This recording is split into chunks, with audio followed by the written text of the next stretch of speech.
ఇదొక ప్రశ్న, దానికో సమాధానం. ఏముందంటే ఇందులో? ఇంతకీ నువ్వేం చెప్పావు? మీకిది కష్టంగా ఉందా?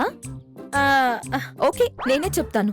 మొత్తం చెరువు నిండడానికి 20 రోజులు పడితే సగం చెరువు నిండడానికి 10 రోజులు. అంతే కదా రాజీ ఆంటీ? అలా ఎలా అవుతుందమ్మాయి? అది 19 రోజులే అవుతుంది. మీకు తెలీదులే ఆంటీ. నీకే తెలియందిలాగా ఉంది. తప్పు చెప్పేశావు. 19 డేసా? ఎలా? మీరే చెప్పండి. ఏముందమ్మాయి, మొదటి రోజు ఒక పువ్వు అన్నావు, రెండో రోజు రెండో పువ్వు, మూడో రోజు 4 పూలు, 4గో రోజు 8 పూలు, అలా ప్రతిరోజు డబుల్ అవుతూ వెళ్ళి అన్నావు. 20వ రోజున మొత్తం చెరువంతా నిండిపోయిందంటే 19వ రోజున సగం ఉంటేనే కదా 20 రోజున నిండేది. 19 అయితే 10 ఎలా చెప్పావు నువ్వు? కరెక్ట్ గా చెప్పారు పెద్దత్త.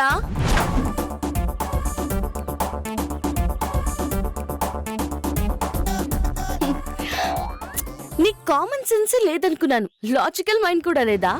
నీకు ఆ రెండు లేకే అవసరం లేకపోయినా అనవసరంగా వచ్చి దూరుతున్నావు. ఇది నా ఇల్లు, ఇక్కడ ఎక్కడికైనా వెళ్లే హక్కు నాకుంది.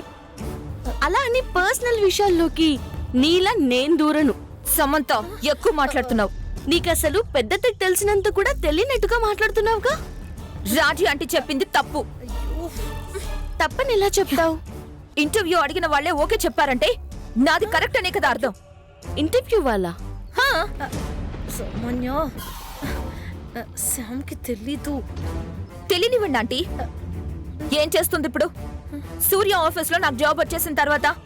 సూర్య ఆఫీస్ లోనా? ఎస్, వచ్చేసింది. ఓ, ఈ ఆన్సర్స్ కి ఏయ్, నేనిచ్చిన ఆన్సర్స్ కరెక్ట్. ఓ, ఆన్సర్స్ అంటున్నావు. ఇది కాక ఇంకా వాళ్ళు ఏం అడిగారు? అడిగారు, చెప్పాను, ఓకే అన్నారు. ఇప్పుడేంటి నీకు? నాకేం లేదు. పెద్దత్తను చూస్తుంటేనే మిగతా వాటికి నువ్వేం చెప్పావు అని టెన్షన్ పడుతున్నట్టుంది. అదన్న మాట సంగతి. నేను కరెక్ట్ గానే చెప్పాను. ఏమో, ఏం చెప్పావు నాకేం తెలుసు? నీకు తెలియాల్సిన అవసరం లేదు. అమ్మాయి సామాన్య, నాకన్నా చెప్పు, నేనన్నా తెలుసుకుంటాను కదా. నీ ఆన్సర్స్ మీద నీకు నమ్మకం ఉంటే చెప్పడానికి ఎందుకు భయం? భయమా? నాకా? లేనప్పుడు చెప్పు. ఓకే, ముచ్చట పడుతున్నారుగా, వినండి, అప్పుడు మీకే తెలుస్తుంది. ఇక నోరెత్తకుండా వెళ్తారు. ఒకటి చెప్పేశావు కదమ్మా, రెండోదేంటో చెప్పి. ఒక మ్యాంగో తోట ఉందా ఆంటీ? ఆ తోటలో ఎన్ని మ్యాంగోస్ అయినా కోసుకోవచ్చు. అయితే ఒక్క బ్యాగ్ కి 100 మ్యాంగోస్ మాత్రమే పడతాయి.